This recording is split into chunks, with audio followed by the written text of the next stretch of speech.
Welcome to the BioCharisma podcast. I'm your host, Christopher Gardner. I'm glad to have you here this week with Guy Anderson, author extraordinaire of the Tartarian Empire website. It's thetartarianempire.co.uk. I came across Guy's work through Heidi Love of The Unfiltered Rise and also Doc Brown's work at Prometheus Lens.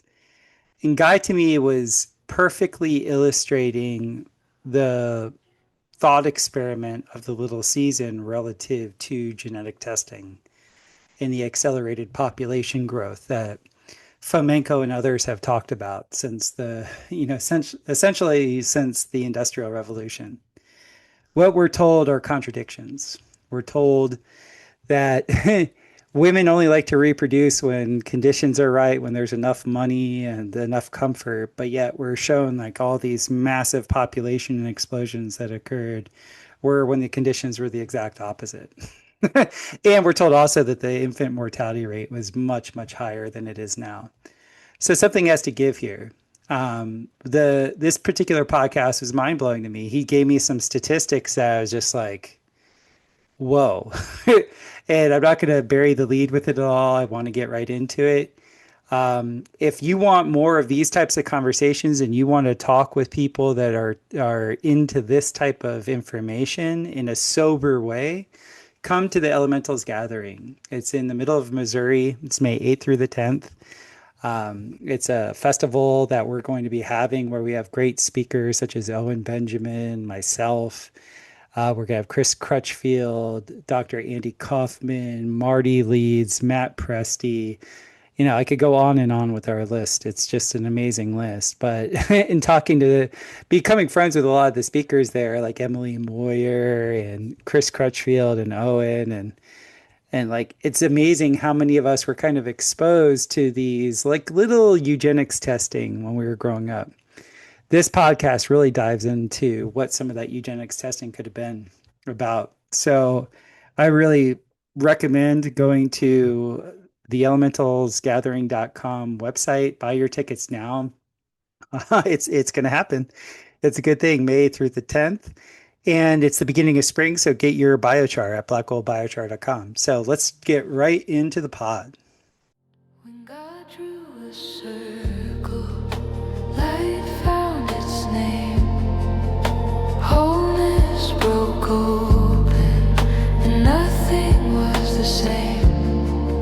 The one saw itself through a mirror divine, and the dream of forever began to collide.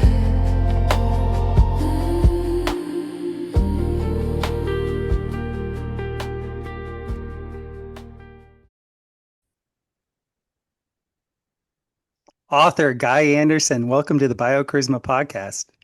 Thank you for having me. It's so good to have you here. I've been listening to you through the work of Heidi Love and also our mutual friend Doc Brown of the Prometheus Lens podcast. And as I was telling you pre-roll, I have found your work to be like the best umbrella work for actually explaining the time that we're in, which I believe the time that we're in is, the popular term that's used now is the little season, but also explaining a lot of things dealing with genetics and not just from like the Gary Wayne biblical perspective, like the Genesis 6 conspiracy, but like more modern ways to actually look at the big game of eugenics and genetics. So I'm really happy to have you on. Thank you. Yeah, so why don't you give people a little background of what got you into studying these topics such as genetics and eugenics and Tartaria and all that? Well, Tartaria is more recent. It only really came out 6 or 7 years ago. But human cloning I've been looking at since about 2012. And Mhm. that was my main focus. I was obsessed with human cloning, but I've been researching conspiracy theories since the 80s. Mhm. And I started off with, the traditional routes where you start reading books that you don't tend to find in a typical high street bookstore, like From the Holy Blood to the Holy Grail and From Atlantis to the Sphinx and so on. Hmm. Work that really Dan Brown used to write his novels from. And then I started reading David Icke's work, and from there I realised that actually to find out more occulted knowledge, I was going to have to join a society Hmm. like the Freemasons, for example, to find out what couldn't be found in a book, Mm. what was hidden and buried. So I joined the Freemasons at the Grand Lodge of the United Kingdom in London, Mm. and I just had this quest for occulted knowledge. I wanted to know what everybody else didn't. And I believed that that was the route to do it. I also became ordained because I wanted to find out more about religion and Christianity in particular. And the further you dig into that, the more you realize actually it does appear to be a complete falsification and an Hmm. inversion too. So progressed my way through Freemasonry. I'm still at this point digging further into different rabbit holes. And then I left Freemasonry when I realized actually I wasn't going to get as high up as I thought I was when I joined to Hmm. find the real information. And by this time, everything I knew was already online. The internet had happened, and the information was out there. So I discovered Tartaria through Max Egan. Hmm. I'm sure anybody watching this, already knows who Max is.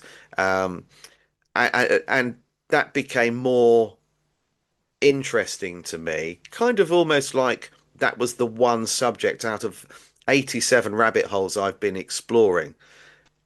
That was the one that stuck with me the most.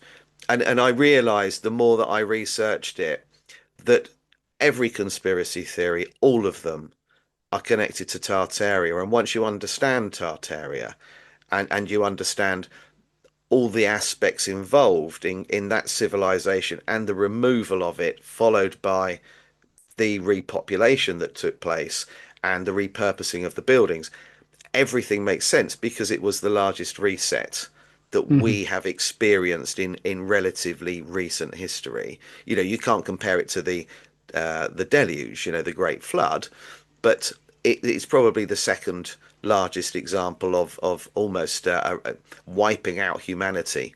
Hmm. That we have in our written history. Yeah, I reached out to Max Egan in 2013, and then I met him in Spain at my friend's house in 2014, and we ended up having like this 10-hour, sesh on my friend's back porch, and he actually got me into podcasting. So big shout out to Max Egan. I love the guy. But in his Crow House, in his blog back in the day, he was talking about Roman cement, and I was trying to make Roman cement. So we connected on this like very deep level of like, hey, there is this tech, and the way history writes about it is total BS. Like it's not like the timelines, the what they're saying about it. It just none of it makes sense. And where he gave me the key was in his review of a lot of the Incan architecture. I wasn't aware of how they built their pyramids in South America.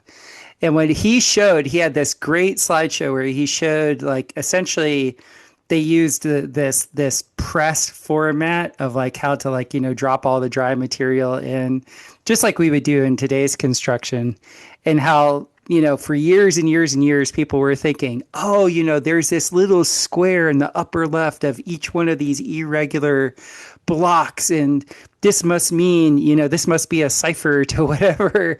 And in such a Max Egan practical way, he's like, no, you dolts. Like that's literally like where they had the long pole to press the board up against the wall there to hold the material where it was. And as soon as I read that, I was like, oh my God, he's so right. Well, the Tartarians were using geopolymers for everything, Yeah. um, even the production of pianos. Um, Really? but yeah, people believe that they were using ivory in the 1800s. Or that these pianos that we see every bar, every hotel, every theatre and cinema, every middle to upper class home all over the world had a piano. Hmm. And the narrative behind those is very weak, that these were all artisan built craftsmen that built them in their sheds and it was a family business. But when you break it down, you'd need 3 million elephants Oh my just God. to provide the ivory for the keys that were Hmm. built in just the 18 mid 1800s alone. You would need 3 million elephants for the tusks. So they were obviously not using elephant tusks, but they had advanced technology. So they were able to recreate stone, plastic, anything to Hmm. a very high level. So it's almost indistinguishable from the real thing. So their advance of physics and chemistry Hmm. is way beyond what we are only now beginning to actually be able to achieve ourselves. It's amazing. I'm a recycler, repurposer at heart. And once I got into the technology of actual geopolymers and actually how to, like, in a way, do alchemy, but more modernized alchemy, Yeah. at least not the alchemy that, we're taught about with like just a few Rosicrucians with their little crucible, but like industrialized alchemy, like the real thing. It makes the Tartaria story, it makes it real to me. Like it makes Yeah. that more real than anything that history, like the stories that were given are. Yeah, I totally agree. Did you get the feeling that when you were in Freemasonry, that the founders, their whole purpose is actually to act as the redirect away from Tartaria? No, no, they're not, the Freemasons and Tartaria don't combine in lodge meetings. It's certainly not discussed, but of course they were used by the Jesuits. I mean, Freemasonry is very different to what it started out as. Hmm. Um, but they were used by the Jesuits to go out there and destroy records Hmm. and remove documents. There's Masonic articles out there that you can find online that actually state that they were tasked with that job to go out there and remove evidence of the previous civilization. Hmm. And they specifically state Tartaria. But that was because the Jesuits had infiltrated everything. So what Hmm. started off as a group of people sharing sacred geometry changed when the Right. Jesuits joined, or sorry, when the Jesuits took over and changed it into a secretive society with a Mm. completely different agenda to what it had originally. But they've done that with everything. They've done that with religion too. Hmm. So yeah, yeah, if you join the Freemasons, then Tartaria is not something that you would ever hear mentioned. The closest you get to it is obviously there's a lot of a lot of reference to King Solomon within it because the first master mason was Hiram Abiff, who was King Solomon's architect. Hmm. So there's a lot of King Solomon in there, and King Solomon's recognized as being one of the early rulers of Tartaria. But that's it. That's Hmm. the only connection between Freemasonry and Tartaria. The fact they were tasked with going out there in the late 1700s and 1800s and removing everything. So with that, give us a timeline of how you think things have, progressed from when the reset happened. I've done a few podcasts with another fellow countryman of yours, Martin Liedtke. He and I got really into the technology of, essentially sonic weaponry. He and I are both of the mind that the whole fasces that you see in a lot of war heraldry is is like a wink, wink, nod, nod to this sonic weaponry that pretty much raised all the, at least in the North America, all the major cities to the ground. I'm wondering from your perspective what the timeline of, the reset was, like who actually, like what was, if you have any data on like what actually was it a long, like, natural timeline that the people that kind of run things that they knew was going to happen and they just rode the wave, or was it something that was engineered? Right, okay. I don't really understand the question, Okay, so but let's start off with a timeline. When was the last reset? Okay. 1776, and you've got that on the back of your dollar bill. So Right. it's there for everybody to see. New World Order. Right. You've got New World Order in Latin, 1776 in Roman numerals. So everybody knows that was the start of New World Order. But obviously, in religious circles, it's referred to as Satan's little season because it Yes. followed the millennial reign of Christ. But the millennial reign of Christ is nothing to do with Jesus. It's something entirely different, and um, it's often compared to being the period of Tartaria, which Hmm. ran from 25 BCE to 976 CE. Hmm. 976 is 1776 Hmm. because they added 800 years in the Right. 1700s to our timeline. So the year now is 1226. 800 Hmm. years have been artificially added. So, New World Order, the Great Reset, if you like, that took place in 1776, 4th of July. Hmm. And obviously, we're going through one now. So, 250 years later, we go Right. through another Great Reset. And, that one's no secret because back then they didn't have the internet and news channels pumping out the World Economic Forum saying, Great Reset, welcome to the Great Reset. It wasn't advertised then. It was the Jesuits with the bloodline families removing Tartaria, its people and its technology from the face of the earth, and that was because they had the Industrial Revolution coming, fossil fueled technology, where they Hmm. could make a lot of money from, removing electric vehicles, replacing them with the internal combustion engine, and removing healing through sound frequency and vibration to big pharma, what became big pharma with Rockefeller and the Hmm. Standard Oil Company. So it was an orchestrated event, and direct energy weapons were used to destroy every town and city. Most evident would be Moscow in 1811 when the Napoleonic Wars took place there. Count Hmm. de Serre, a high-ranking French officer, actually wrote what he saw happen, and people can find that online. And this was no fire. So yeah, direct Hmm. energy weapons were used, and we know that they go back a very very long time. Even in Hindu scripture, you've Hmm. got the Vajra. Elon Musk has one on his Yes. bedside table, a handheld direct energy weapon, which is what suits of armor were created to defend people from, to protect people from, because you were earthed in a Faraday Hmm. cage. Um, so yeah, it was direct energy weapons. It was the Jesuits, the bloodline families. By now, by 1776, the Vatican was financed by the Rothschilds because they were bankrupt. In exchange, the Orsini family take over the role as Grey Pope. Pepe Sini is the Grey Pope today, Hmm. and then you have different groups of the family spear off and do different things. Rockefeller goes into oil, Hmm. and you've got the Rothschilds into banking, obviously the Orsinis into religion, and different aspects are controlled by different members of the same family, cousins, if you like, offshoots of the same bloodline. Hmm.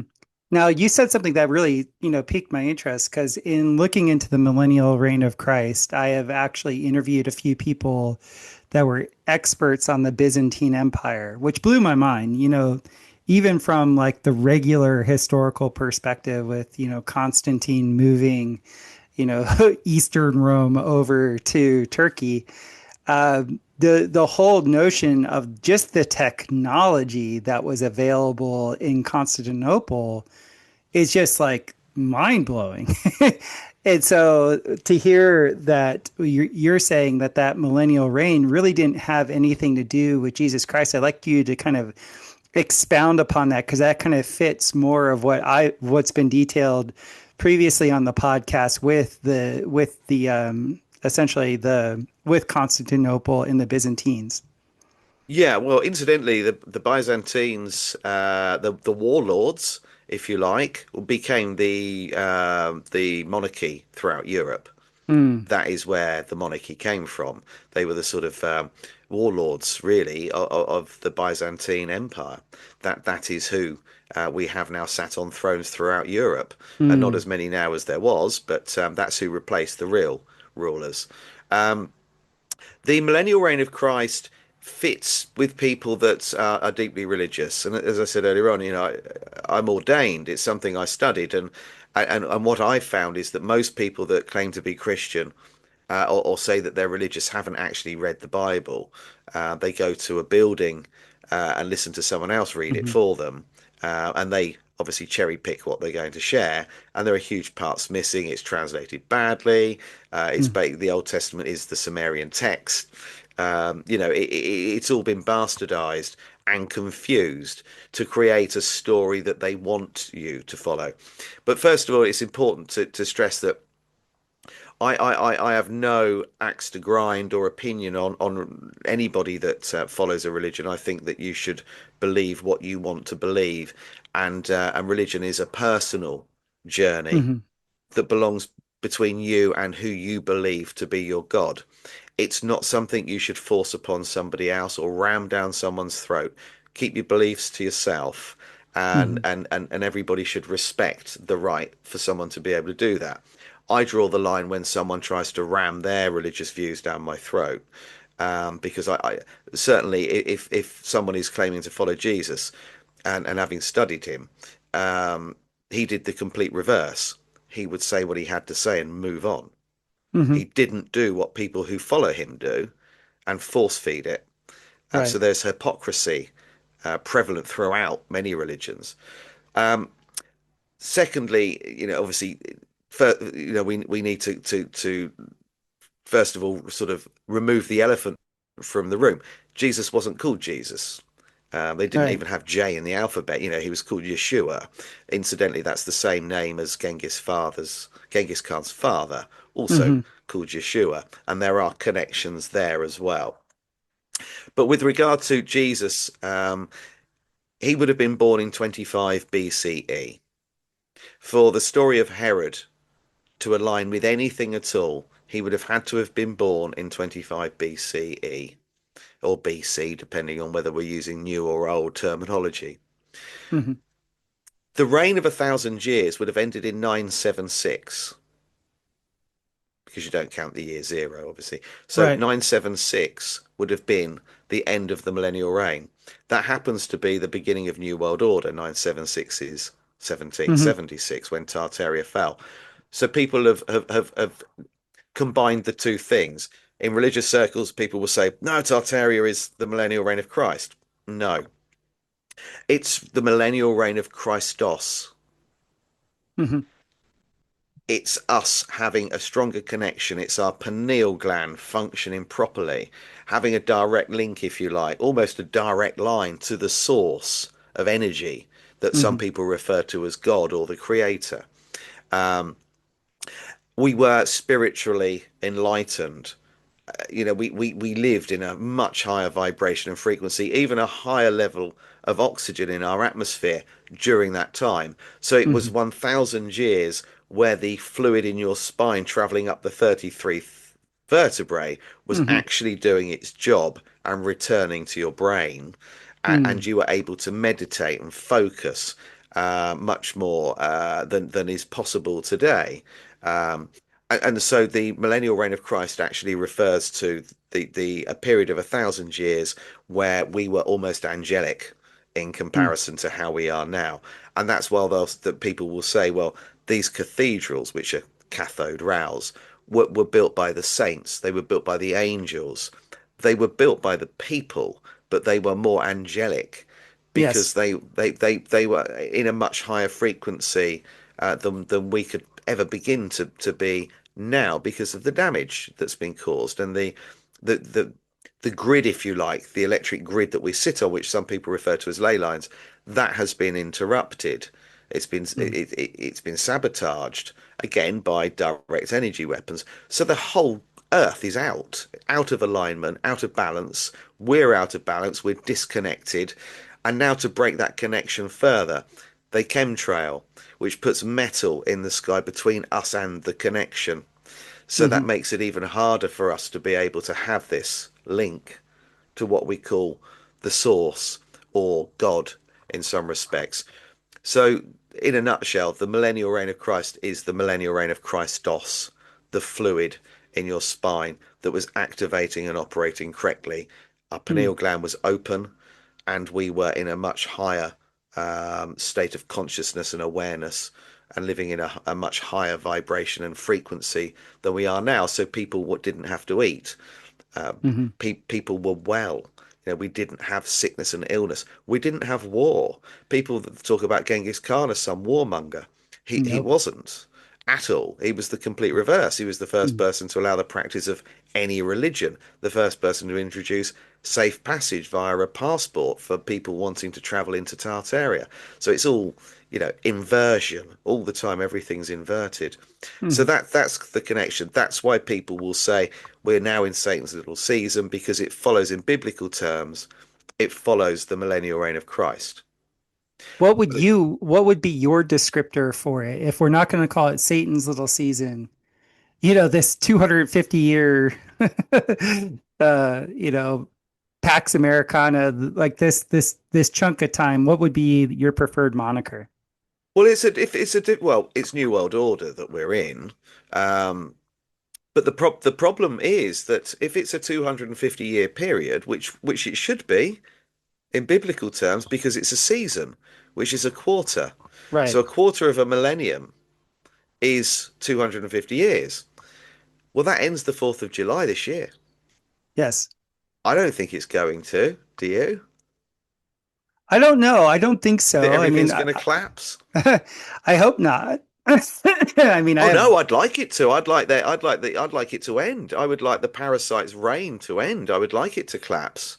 well, in my short time on this planet, I have to say that even as a little kid looking at the adults, I was like, y'all are crazy. Like none of this is makes any sense. And as I've gotten older and understand how, at least media works, I'm like, people are just lie, lie, lie, lie, lie.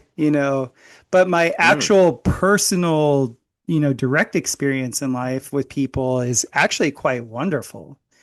So I can see through the screen, life is horrible. And then I can see in real life, life is actually quite wonderful and beautiful. So I don't think things like chemtrails or pollution or, them using, radio frequencies, EMFs, all the different things that they use to suppress our system. Obviously, I don't think that's great, but I'm not a doomer. Like I don't have the doom thing in me, even though I'm kind of aware of all the data points that would indicate that. Yeah, I mean, for me, I would like to see an end to the parasitic bloodlines running the show, because they've Hmm. crippled the economy. People are sick. Yes. People are struggling to make ends meet. Obviously, Trump's taken away healthcare from 12 million American citizens. You've got people living on the Mhm. streets. You've got children going without a hot meal today, without a roof over their head. Mm. This needs addressing. We've got war. The Iran war obviously is just to hike up the cost of oil and cramp, and reduce the amount of movement the rest of us are able to achieve. So flights have gone up, fuel in vehicles has gone up, public transport will go up. People are going to look at the car and say, well, we were going to go away for the weekend, but it's now going to cost a lot more. Right. We're not going to be able to do that. Flights have doubled. I run on kerosene here. That's doubled in the Really? last 2 weeks. Yeah, I'm in the middle of nowhere on a farm, so we're too far from a gas main. I paid £330, which would be about $450 in December for 500 litres, and and I bought some more this week. It was closer to $800 for the same amount. Oh. That is Trump's decision to. Now we know Trump's a puppet. We know he's not the president at all. Hmm. Everybody knows that, or everybody that's awake knows that. Sorry.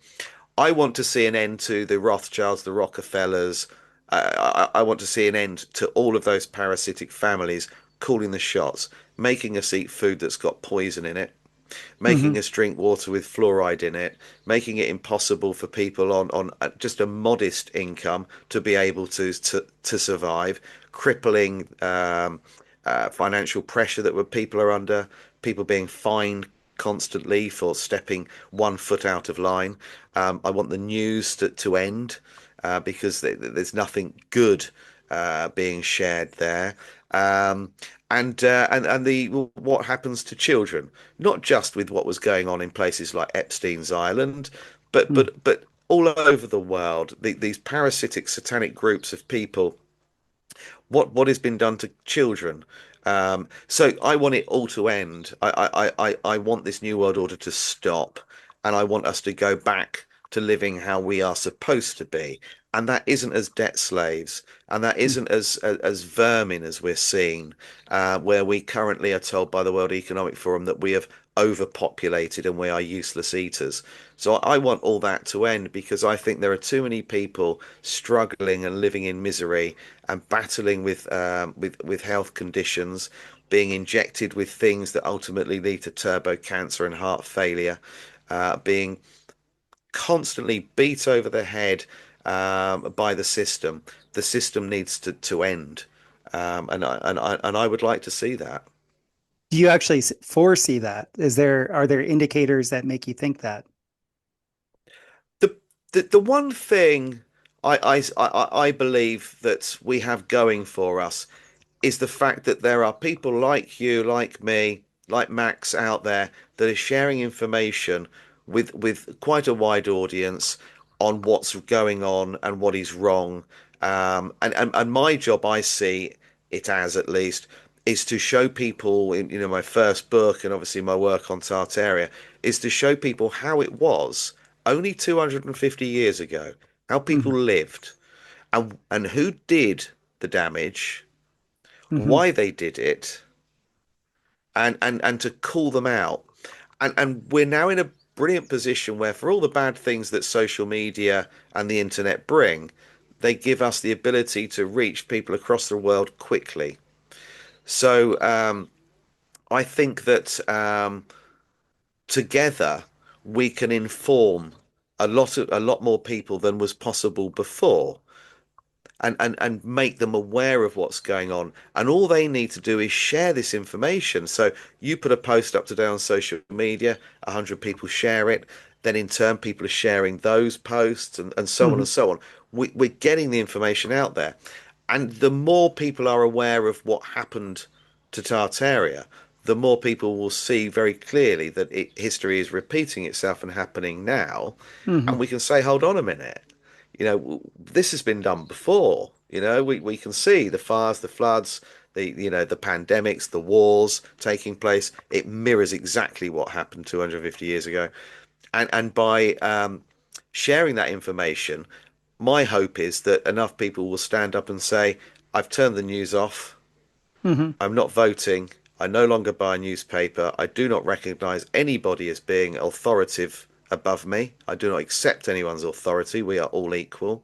I'm not eating that anymore. I'm no longer going to buy products from there because they support the agenda, and that we can vote with our feet, that we can make a difference. Imagine if tomorrow everybody decided they were going to boycott Amazon for 24 hours or Walmart or McDonald's.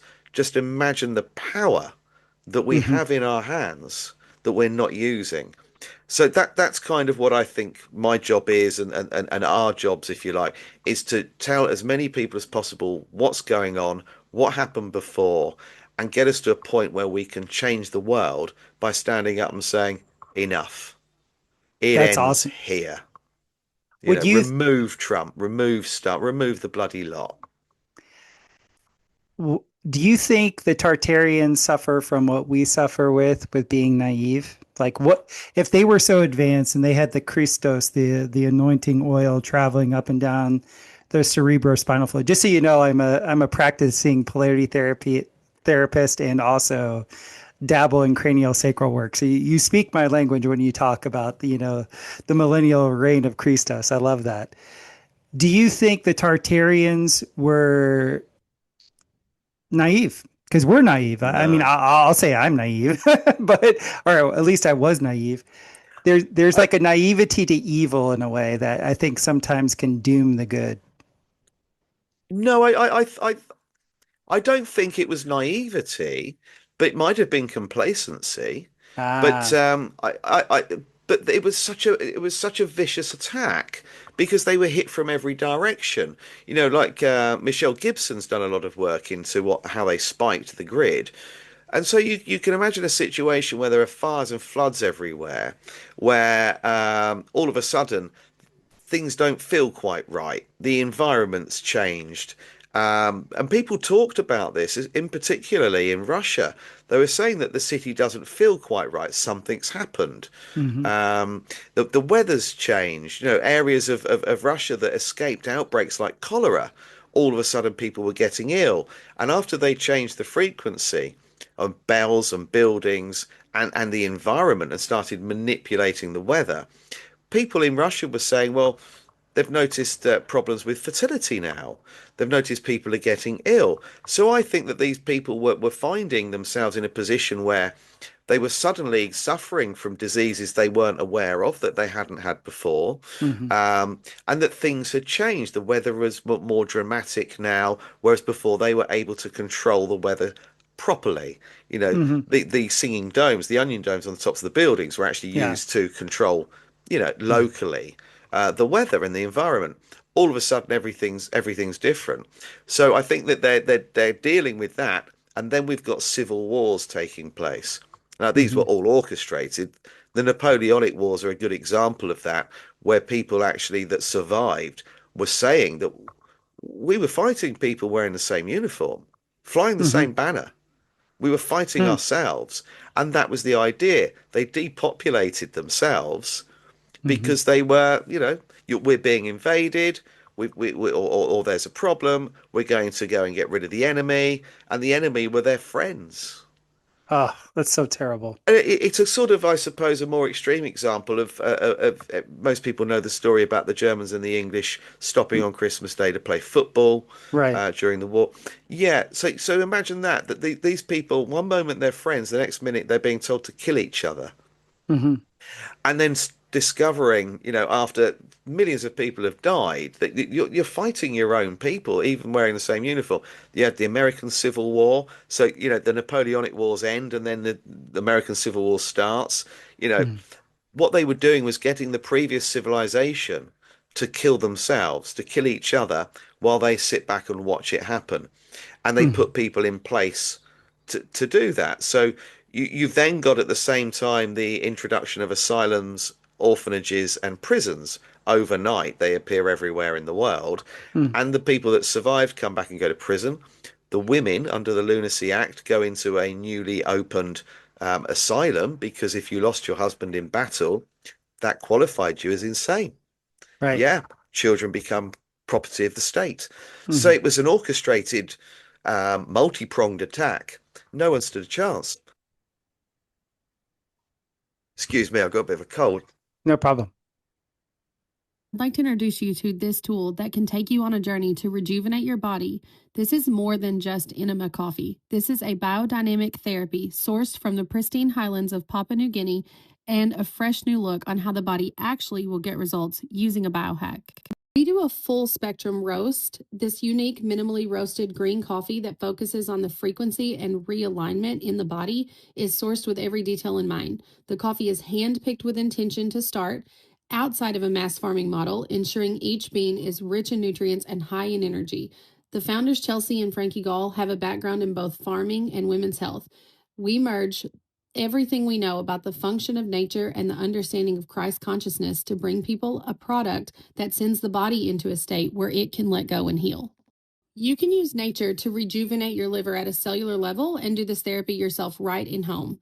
When you're doing a coffee enema, you're prompting the liver to release anger and opening a pathway to forgiveness and reconciliation. This is where your parasites, the dead tissue, and the stress actually release, allowing your hormones to return to the proper function and then the body to do the work of the healing. This therapy has been used for thousands of years before we repackaged health with additives and high rise office visits. To order your starter pack, go to www.innerbrewcoffee.com and find everything you need, personalized support, and tools to enhance your experience of realigning to the version of you that is healthy and well. It just won't shift. Ooh. Um, but yeah, so they were hit from every direction. You can imagine that, the weather is now more extreme. You've got the the year without a summer going on. There was sleep sickness where people were sleeping for really long times, almost comatose. And so they were hit from absolutely every different direction. And in the mid 1700s, towards the late 1700s, there is evidence that direct energy weapons that contaminated and caused radiation poisoning were being used because we saw suddenly en masse people starting to wear, certainly in nobility, wigs, Mhm. gloves, heavy white lead makeup, scarves. They were covering blemishes and covering radiation burns and poisoning. Their hair was falling out, their teeth are falling out. Um, So we were also living in radioactive contamination mhm. through the direct energy weapons used to destroy these towns and cities.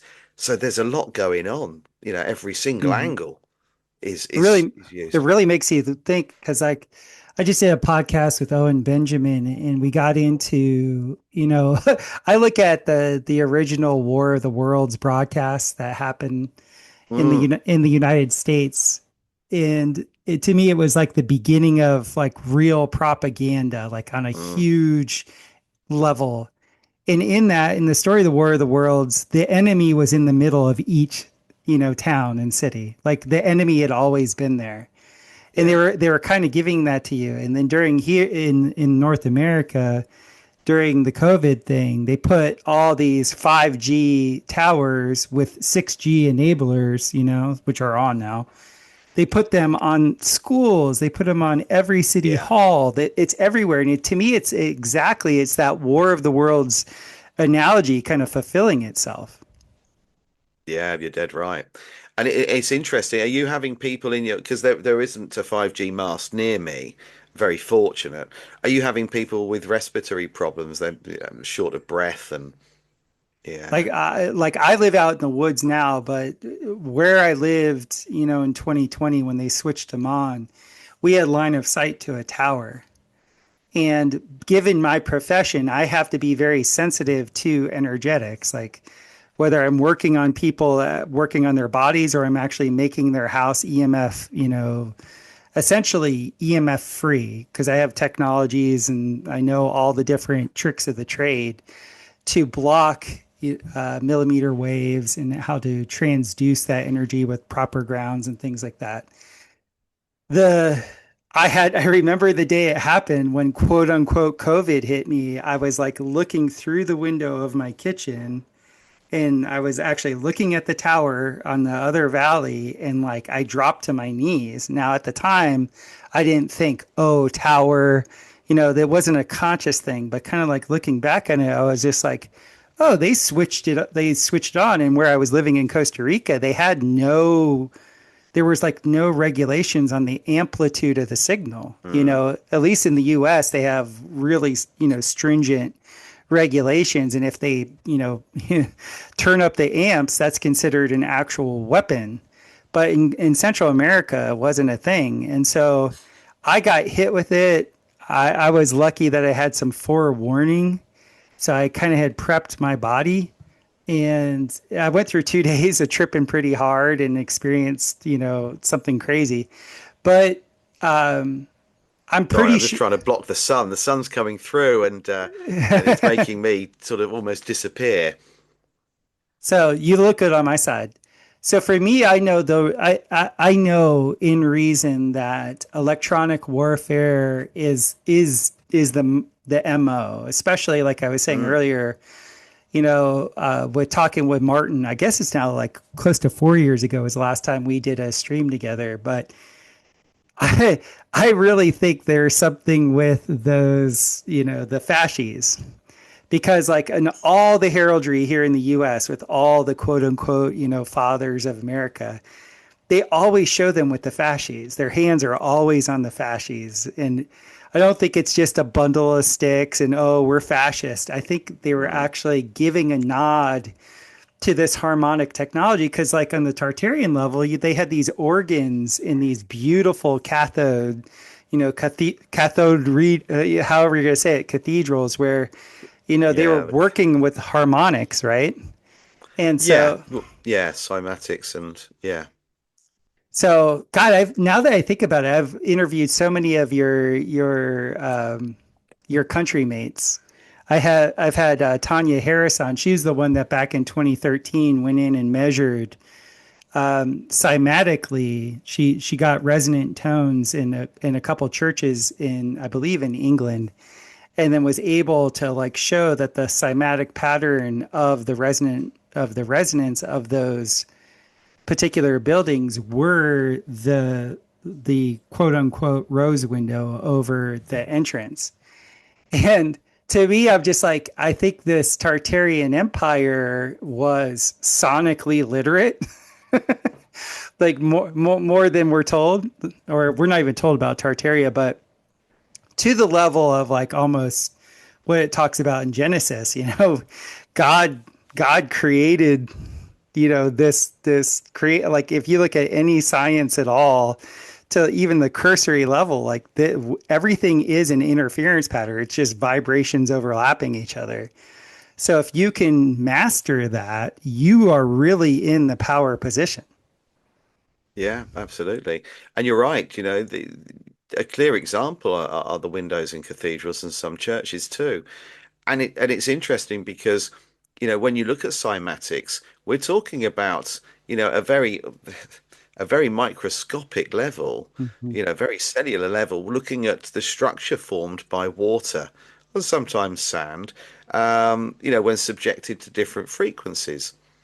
Now, these cathedral windows and church windows, if we follow the mainstream narrative, they were constructed long before the microscope ever existed. Mhm. So, how could it possibly be that all of these people all over the world were able to create these incredible windows and make the patterns that mirror different frequencies under a microscope of Mhm. water, the structure of water cells without a microscope? Star Right. forts are another one. The shape of a typical star fort, also, Mhm. which you can only see from above, mirrors the same pattern, the same Mhm. scientific approach. And we're told that they're defensive fortresses, yet they align to constellations, and again have the same shape as the structure of water when subjected to different frequencies. It's just madness that we've been fed these lies, and Mhm. um, and cathedrals are the most fascinating of all because these were centers of healing. And you mentioned organs earlier on. Imagine going into one of those buildings with the organ correctly tuned Oh, and the healing. You know, people went in there because the organs healed organs. They were healing right. internal organs, and to have everything balanced, like being inside a huge Rife machine or a Tesla machine, and kind of having a service, a Mhm. quick overhaul, um, and leaving feeling good. And of course, in Germany, which was a major, as far as Europe goes, the most significant Tartarian country, they even had Tiergartens which you could walk your pets around, dogs in particular, and the frequency vibrating, the resonance within the gardens was Mm. healing the pet, keeping the pet balanced. And people say that no one ever got angry, no one was ever sad, no one was sick.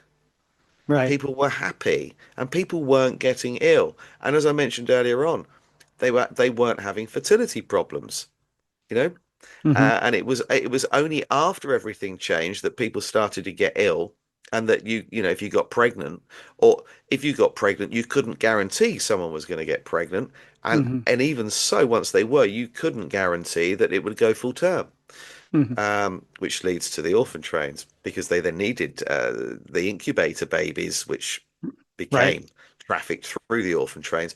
They needed to do something because people weren't being able to reproduce naturally at the same rate, and at the same time they'd removed an awful lot of the adult population, over 3 billion, Oof. between 1776 and 1876, over 3 billion gone, Mhm. leaving just a few people around and an awful lot of kids, but still not enough to provide an infrastructure to power the Industrial Revolution, and provide um, rebuild rather civilization as we know it today. So, these cathedrals served a purpose, as did the star forts, just being inside one of them. And they were kind of like distribution centers, you know, Hmm. they're all connected. The star forts across the world are all connected. So you could travel from one to another in what was, a mag or vacuum train. You could actually transport, very, very quickly all over the world. And again, huge places of incredible energy, all resonating at 432 hertz. Hmm. I have to say, growing up, my favorite place to go to was St. Augustine, Florida. And St. Augustine, Florida is supposedly the oldest city in the continental United States. And they have a massive star fort there. Mm, Like I remember as a little kid, and they were telling us about cannonballs, and I'm like looking at the walls.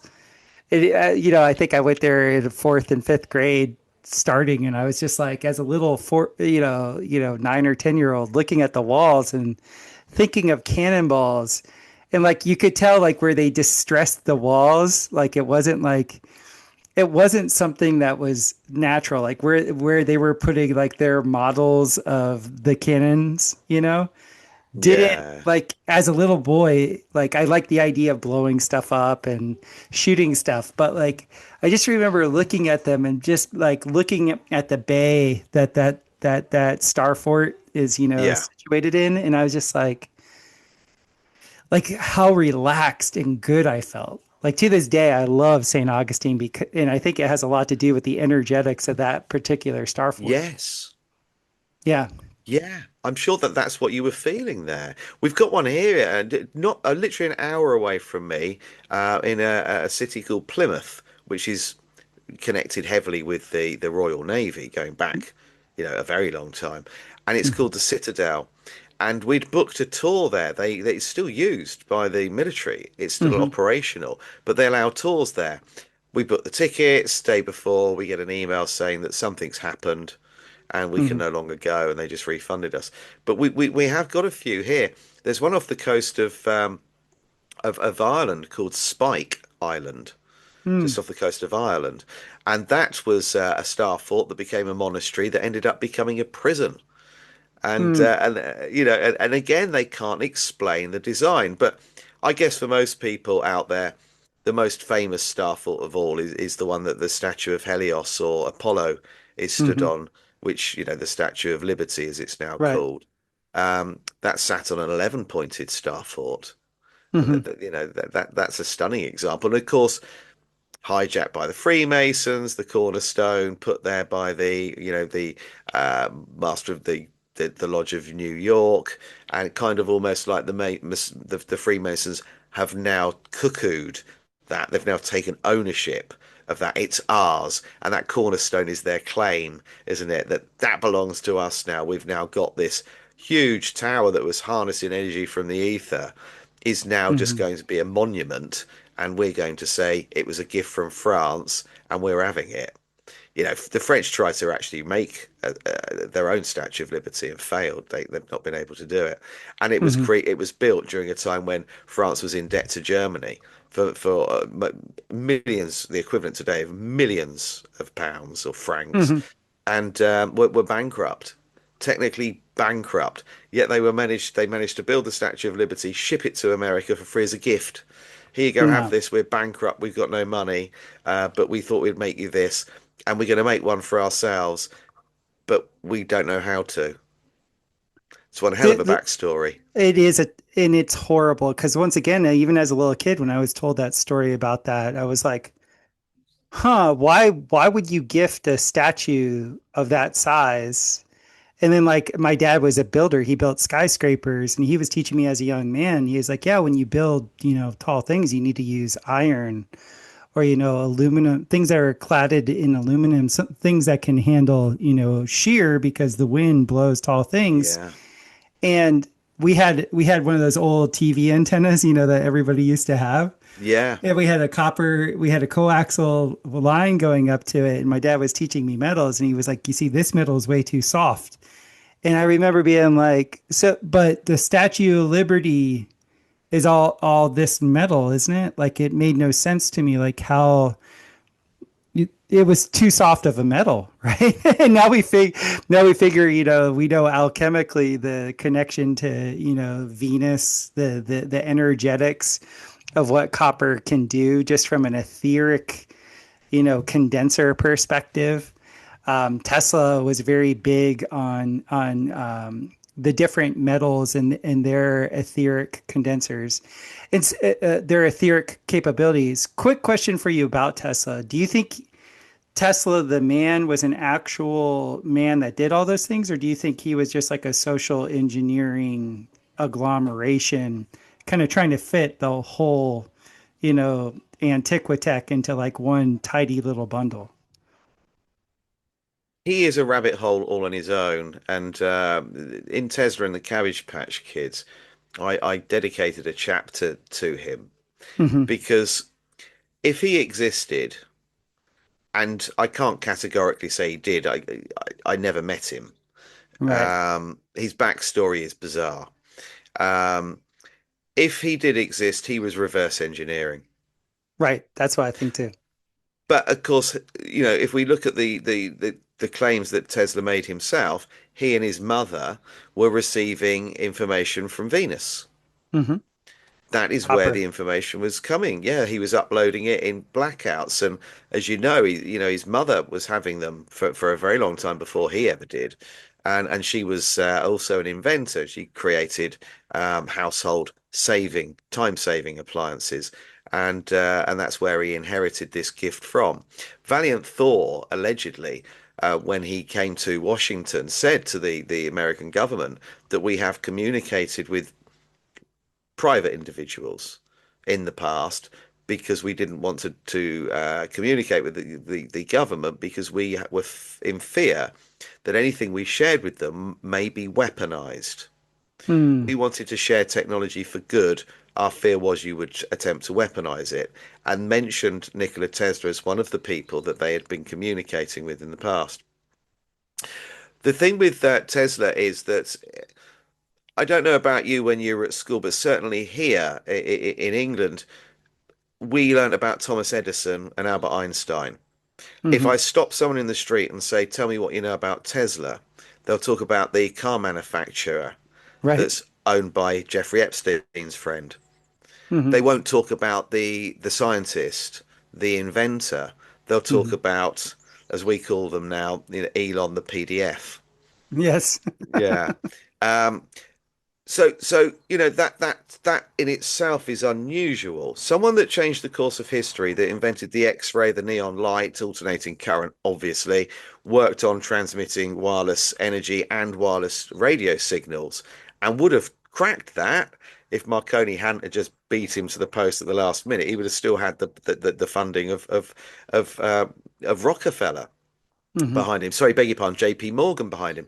So if you look at what Tesla achieved, isn't it strange that we weren't taught about him at school, but we were taught about Edison? That in itself is a little bit unusual, and that got me wondering whether or not he existed in the form that we've been told.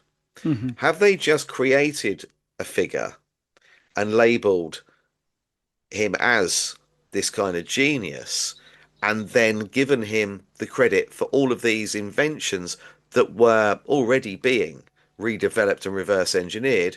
But the government didn't want to say, well, look what we've just done. We've just invented all of these things, and people are going to say, where did you get the information from? How have you managed over 300 working patents in such a short period of time that are going to change people's lives?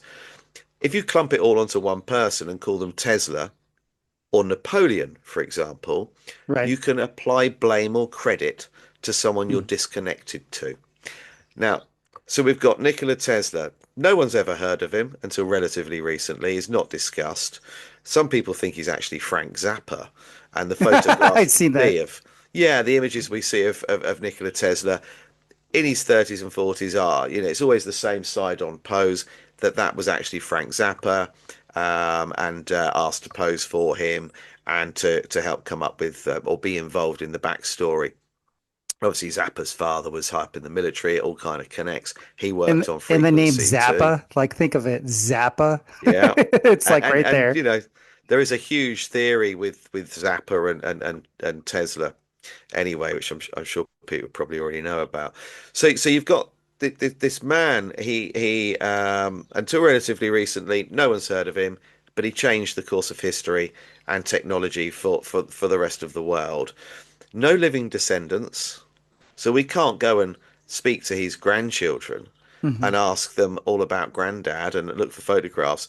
No nieces and nephews out there that you can track down. I've tried. I've had people tell me that they know a niece of his or that someone went to school with him. And, these are just things people say. No one's substantiated it.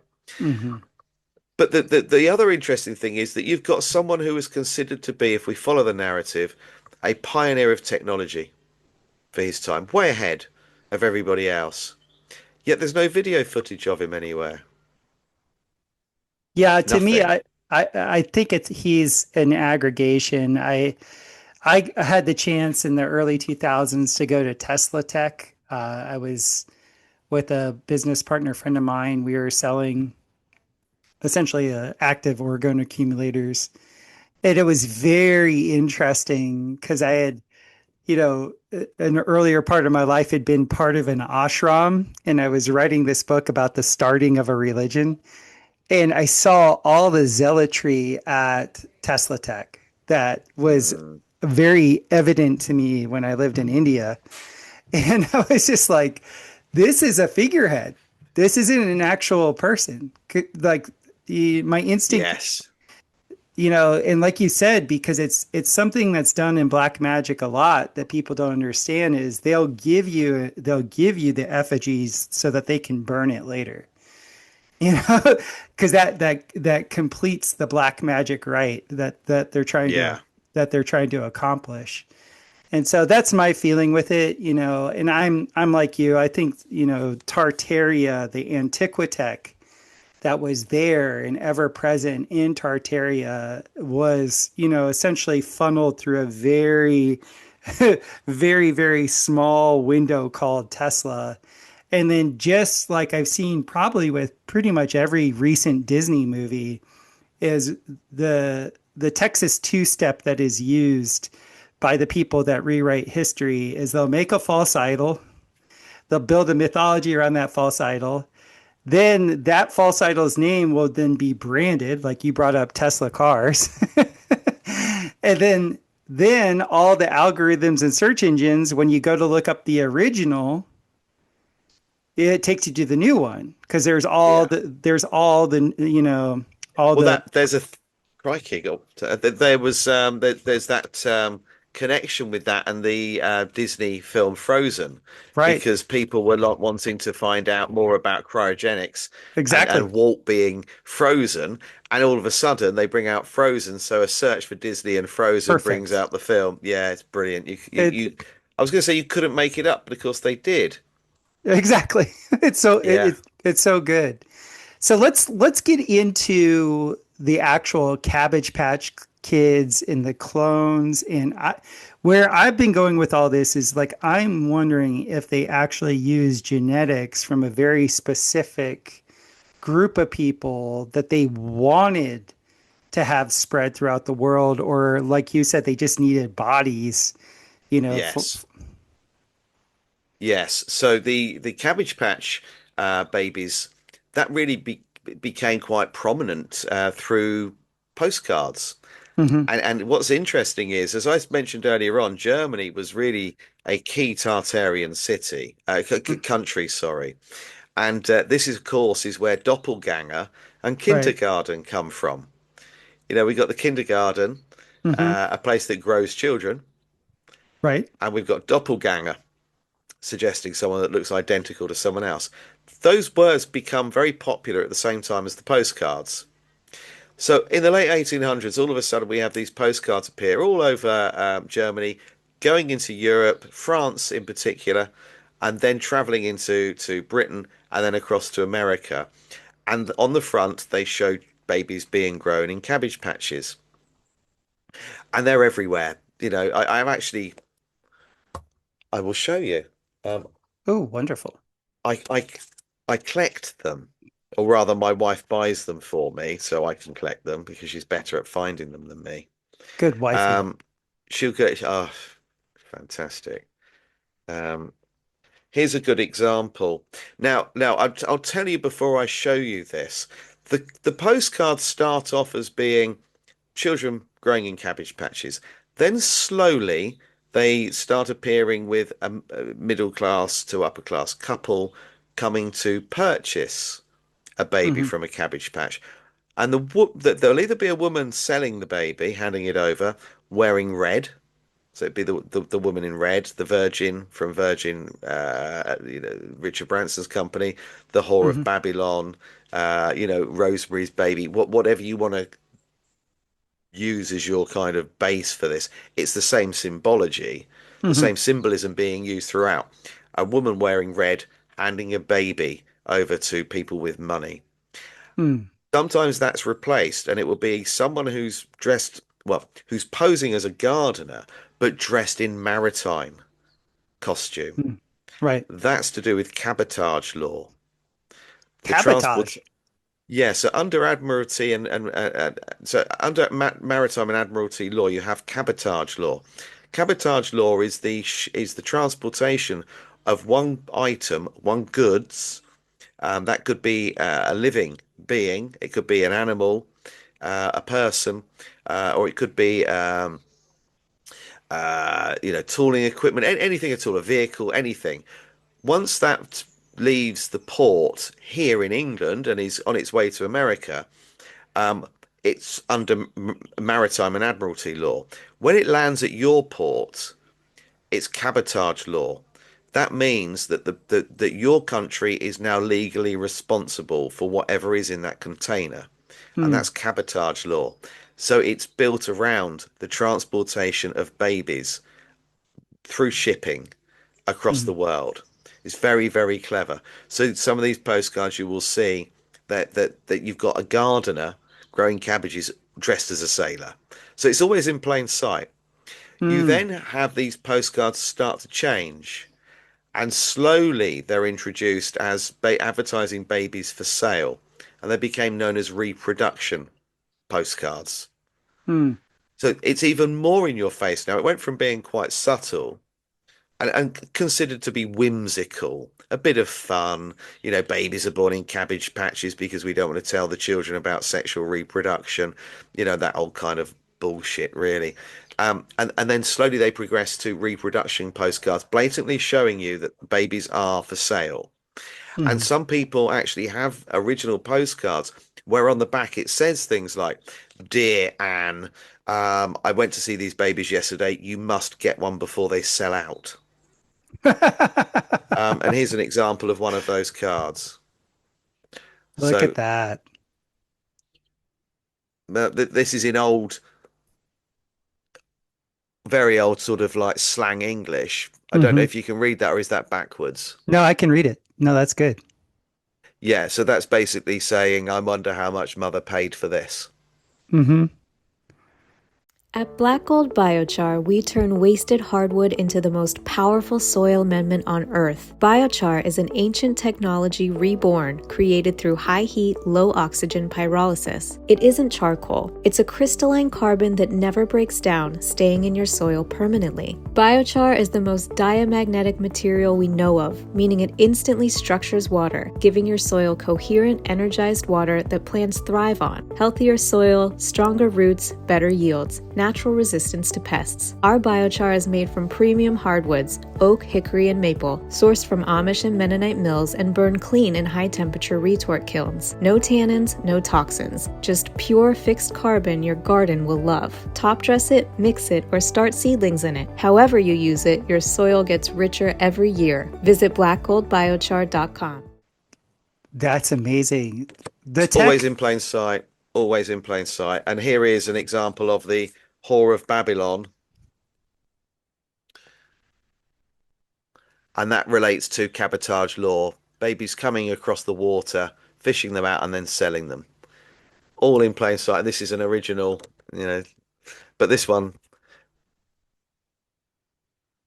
so these are real postcards that I've got.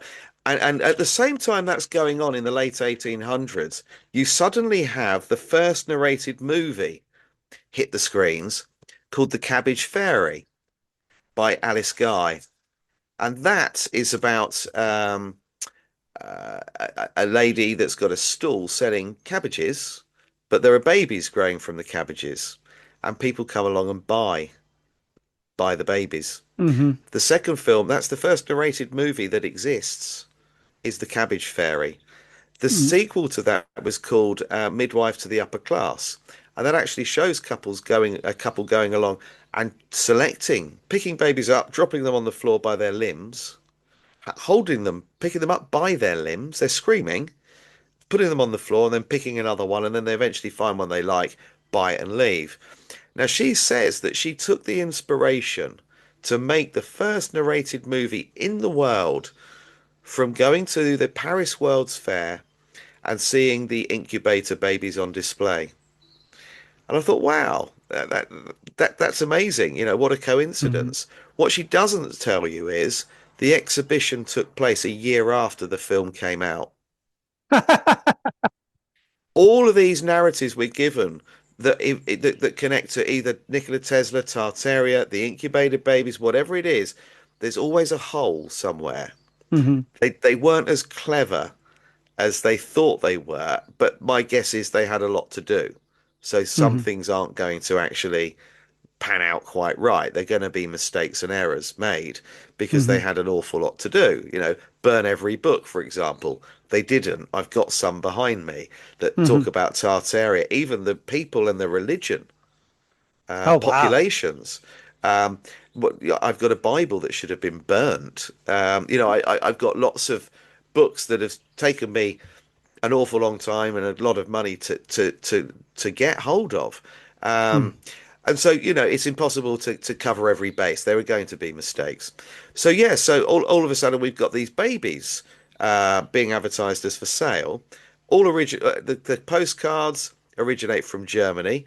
The incubator babies, Martin Cooney, originates from Germany. Doppelganger Kindergarten Hmm. originating from Germany. And then you've got, obviously, after the Second World War, the eugenics that were going on in Hmm. Germany during the Second World War with the search for the Aryan race, which were the people originally from Atlantis. They want the Hmm. technology and the knowledge that these people have. So they were studying eugenics. And whenever you see eugenics, it's human cloning that we're talking about. So you Yes. had the eugenics movement on the stands next to the incubator babies at all the world's fairs. You had the eugenics movement operating through Nazi Germany in the camps where it is alleged they were cloning, and Hmm. now you've got eugenics investment being discovered taking place with BlackRock and Harvard University with Epstein's Zorro Ranch. Yes. Again, now people say, well, he was cloning there. There is evidence of it. So this desire to replicate human life en masse has been going on for a very, very long time. The Cabbage Patch Babies were needed because, as I said earlier on, 3.35 billion people died within 100 years. You know, Hmm. they wiped out the civilization. That left millions of orphaned children, but not enough to get society back up and running. They needed to do something else. Hmm. So, Now you've pointed to, I love this, by the way. I have like direct personal, like from my family, like my grandfather on my mom's side, who was a nuclear physicist, like, and he kind of gave me the heads up as a little one that, nuclear bombs weren't what they say they were. But as a nuclear physicist, he worked for the Air Force, in a eugenics department, trying to find, quote unquote, specimens that could handle the G forces of the different jets that they had, right? So I always thought with my grandfather, I was a lab experiment because he was always like analyzing my handwriting and like he would listen to the cadence of my speech. Like it was just a very weird interaction with him all the time. and he was a like a literal genius. But like I had heard that term eugenics as a little kid, and I had no idea what any of that meant. And then when he started talking to me when I started playing sports about my different teammates and like their different capabilities, he like kind of put the internal scout into me to like always be analyzing body morphology, always be analyzing people's eye movements and things like that. So, like, that's in my family line. And I just think it's all a down line of Project Paperclip when they brought the quote unquote Nazis over. They wanted their eugenics program. They wanted to know exactly Absolutely. that's what it was. Yeah, absolutely. And of course, we know that it wasn't just the scientists No. that came across. Mm-mm. Adolf and his friends came over too. But Hmm. they were all friends anyway. I mean, the whole World War Two is one massive lie. Um, it Hmm. was the Rothschilds getting rid of what was left of Tartaria.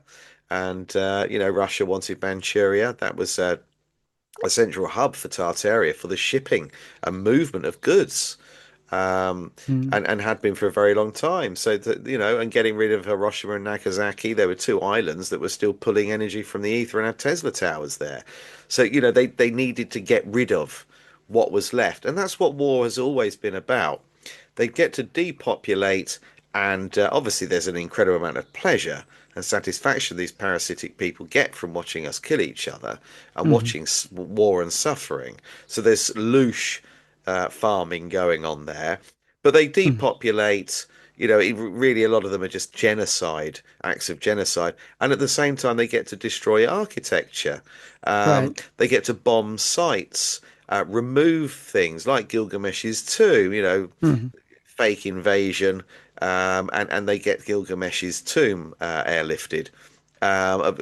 Someone I know was actually there. He was security for the military on that site and actually Really? watched the whole thing happen. Yeah, I've been on his show, and he told me off camera what he did, and then actually he showed me the Epstein list. This is a while back ago Hmm. now.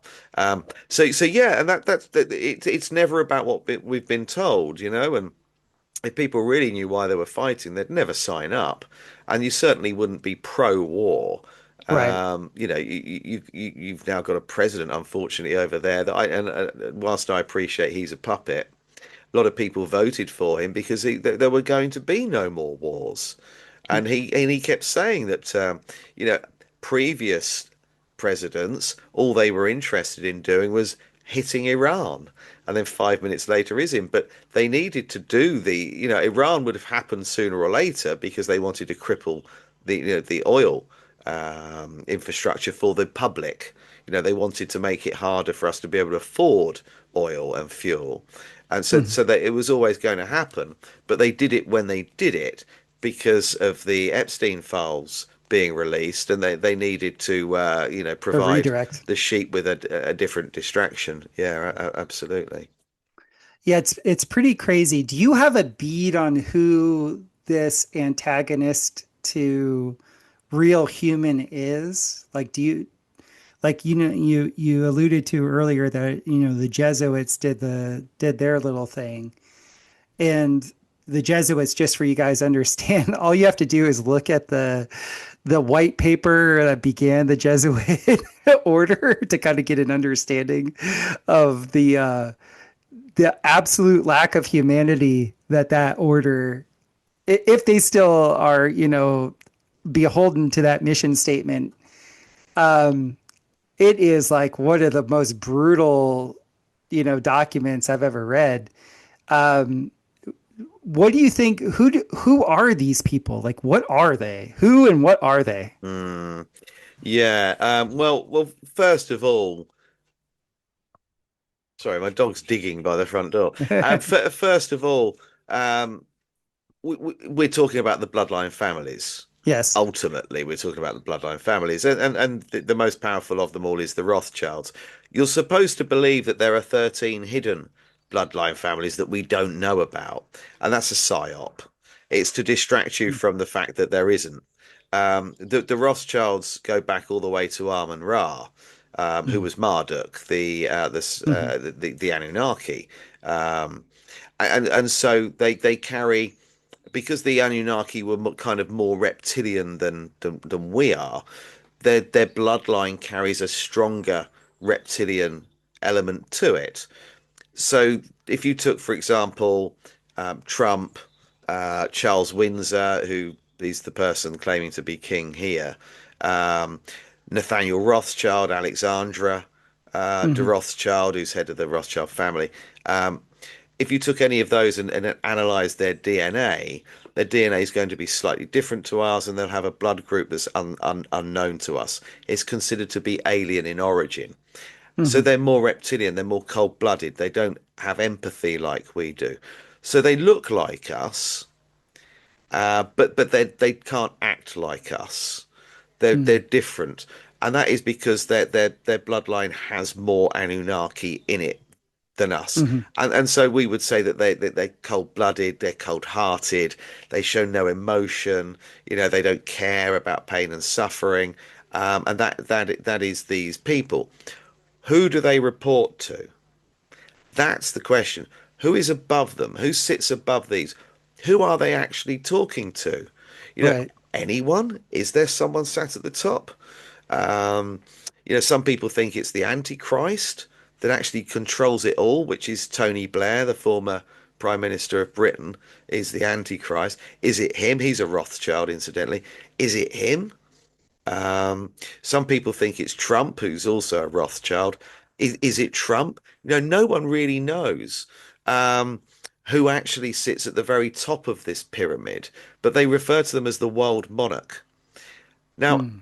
if it's all dependent upon bloodline and they're following Amun-Ra and the Anunnaki and believe that their bloodline is purer and that they are the descendants of Marduk or Amun-Ra and they have a divine right to rule over us, then they're only going to see their gods, the Anunnaki gods, as being above them.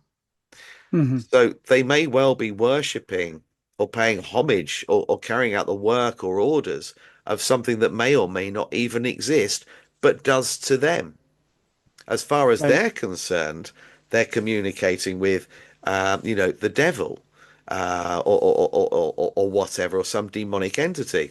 But if you follow that train of thought through, then obviously, we go back to Enki and Enlil. Enlil is Lucifer in the Garden of Eden.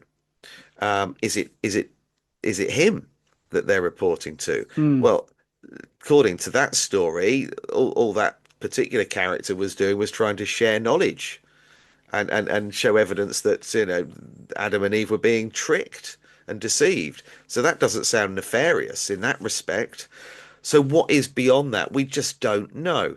But the bottom line is, if you've got Rothschild's blood in you and you are in a position of power, then you're about as high up the chain as it goes. And as I said earlier on, different parts of the family run different things. You got the Orsinis run religion. Hmm. The Rothschilds run banking, and they all have something different, a different role to play within the Mm. structure of the pyramid itself. And we, of course, are sat very much at the bottom of it. Some people think they worship the demiurge. Well, maybe, maybe not. But of course, that's just based upon, the whole Old Testament is really based upon Sumerian Hmm. text, the story. So again, we just don't know. Hmm. But my gut is they believe that they are doing the work of some being that may or may not even exist. Hmm. So with that, earlier we had touched on the eugenics and essentially the cloning aspect of thing. A lot of times they do the bidding of Enki, Enlil, the devil, Satan, whoever the negative aspect is, because it's obvious as a parasitic organism, they are acting just from a moral perspective Yeah. as an evil unto the world. So Yes. whatever the spiritual hierarchy for them is, to me, is almost irrelevant. The behavior is what the problem is for us, good, hopefully human people. What a big question within my community that comes up a lot of times when we're discussing this whole thing of the doppelganger, the clone, the Cabbage Patch Kid, the tremendous amount of orphanages that were in the Ukraine post, them going in and grabbing Gilgamesh's tomb and things like that, is are these extra beings that are being made from a genetics perspective more predisposed to actually follow the tenets from this parasite class? Difficult to know, isn't it? I mean, all we do know is that the difference between, say, you and one of their clones could be simply genetic memory. Right. So your genetic memory goes back to, the first people on on both of your family's sides. So, the genetic memory is passed on when you're conceived from your parents Hmm. and in turn when they were conceived and so on.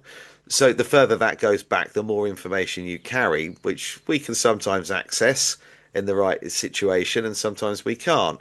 And that's what makes us kind of think things aren't quite right Hmm. or that doesn't make sense, or like you explained during your childhood, you would be somewhere and think, well, that doesn't make sense. In canon, I'm at this fort and it doesn't make sense because something in you knows it doesn't make sense because it isn't true.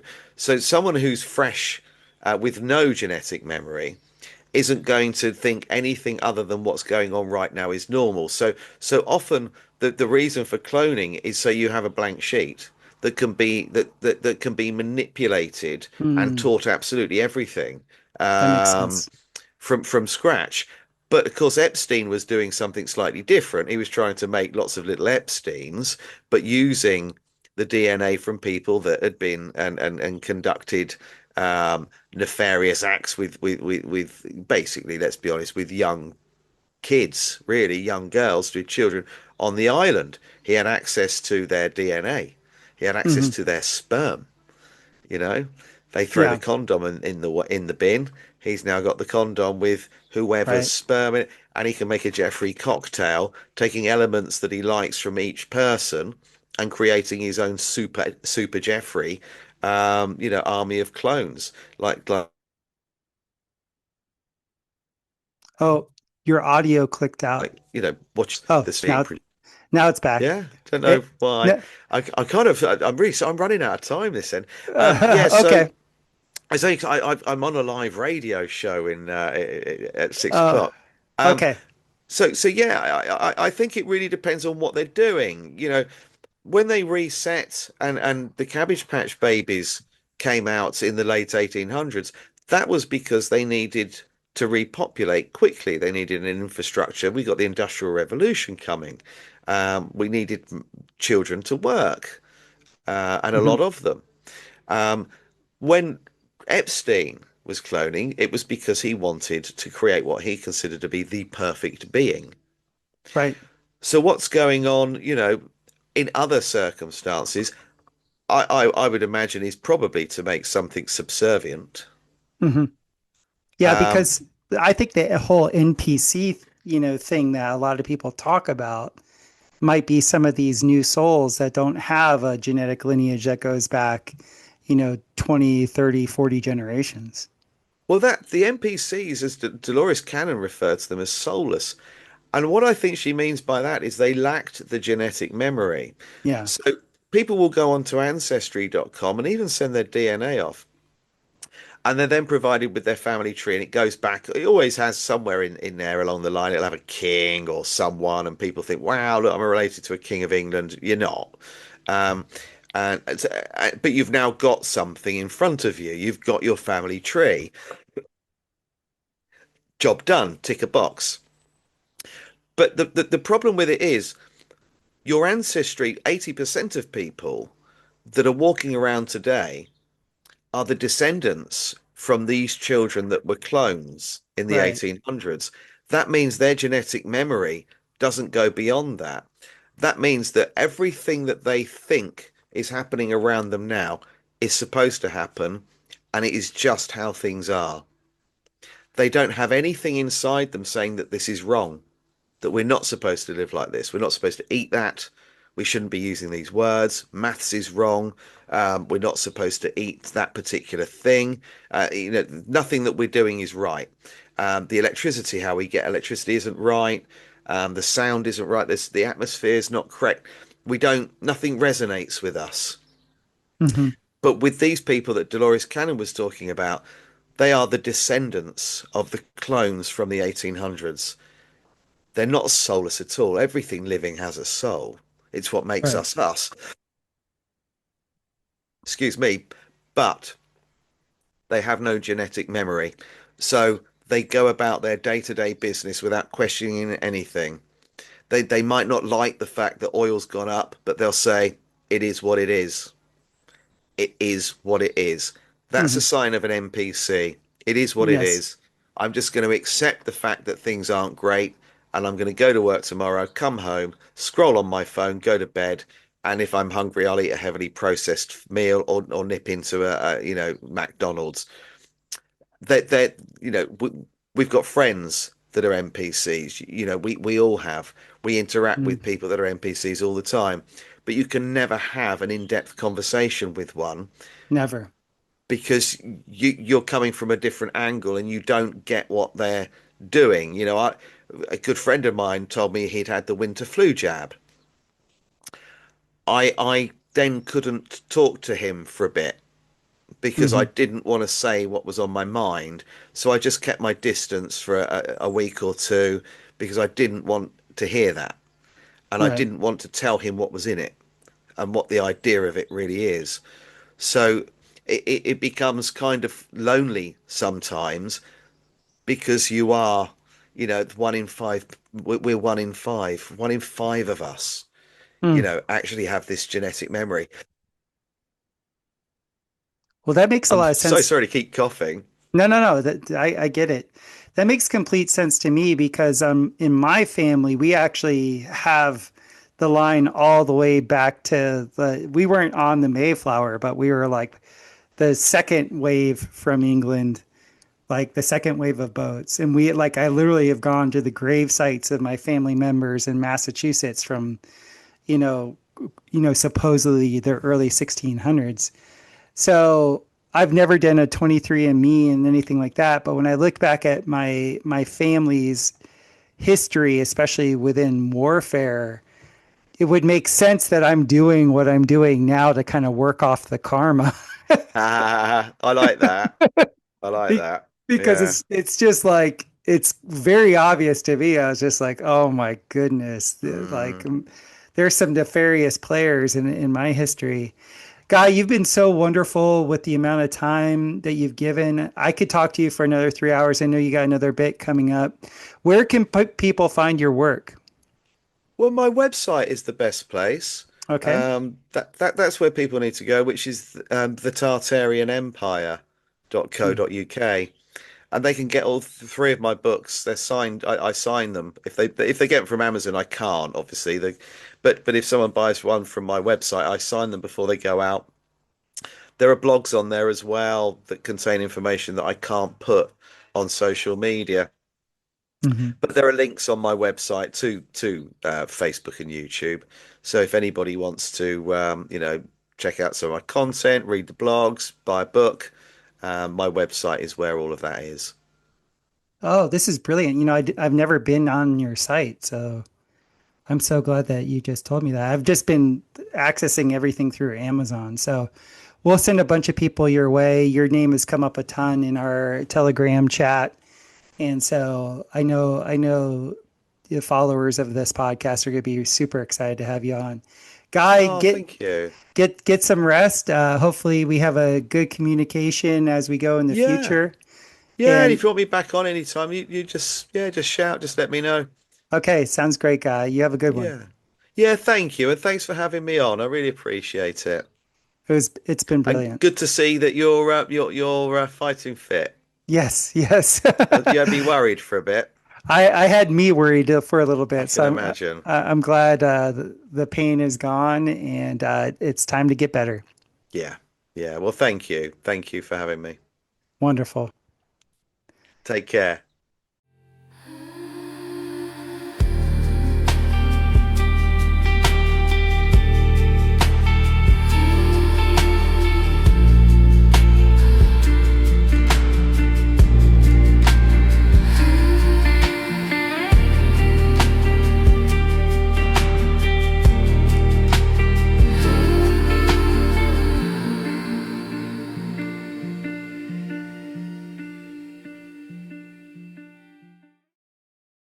Guys, go check out Guy Anderson's work. Guys, go check out Guy. I know that sounds a little funny. The Tartarian Empire.co.uk is Guy's website. I'm Today was the first day I came across it, and I'm like very happy with it. If you go, you buy books directly from the website, he gets the cut. That's the way you want to do it. He'll even do signed copies. I think that's worth something. Like within the podcast, if you watch the visuals of it and you saw a bunch of the things that he was showing in the pod, I was just like, this guy's really done the legwork. And what's beautiful about our friends over there in the UK is that they have a little bit more ease to access older buildings and obviously European history in a way that us blokes over here in North America can't. And there's still some like very quaint areas, quaint unsullied areas where you can still find like a lot of this old memorabilia. So I think that's so valuable. And Guy's been somebody who is actually collecting all that. If you read his book list, Tesla and the Cabbage Patch Kids, Rise of the Clones, Conspiracy Theories from Agartha to Zombies, like this guy is really going through it. And what I find very settling with how Guy describes things is there's no wishy-washiness. I've never heard him ever change lanes or do anything. He's like, they added, the 800 years that both Fomenko and Gunnar Heinzen talked about. The population numbers don't match up. Essentially 1776 was like the kickoff of, this crazy little season of parasites, and off we go. Now, if that timing is correct, we're, coming up on July 2026, July 4th, 2026. So that would be that little season. That would be that, relative to his timing. So we shall see. We've had big, massive claims from our British folk on here before, like allegedly David Murphy and Martin Liedtke and things like that. So we'll see if this Brit's little, he actually didn't make any predictions, but there was an inference that there could be some rockiness afoot. So check out his work. If you like this type of conversation and you can make it to, southern central Missouri, south central Missouri, this May 8th through the 10th, come to the Elementals Gathering. It's going to be a great time. We have so many excellent speakers. I'm over the moon with the response that we've been getting. So come on down. We have great food. We have body workers that are going to be there. The woman that helped me with my hernia is going to be there. There's just going to be just excellent vibes. And it's a sober environment. It's a family-friendly environment. No animals, though, just so you know. It's human family friendly. And let's just all do a big mind meld and then dance our asses off. My wife's band, Tugboat, will be, singing a lot and playing and having fun. So that should be great times. And there are other vocal and guitar, bassists, drummers. I just know in reason there's going to be a lot of music going on. So come and enjoy. I'm really appreciative of you guys giving the time and attention that you have. I want to thank you for all the well-wishing. I'm already making a speedy recovery from my appendectomy. So I'm off to the races. If you feel like supporting, we all know that medical bills can be kind of crazy.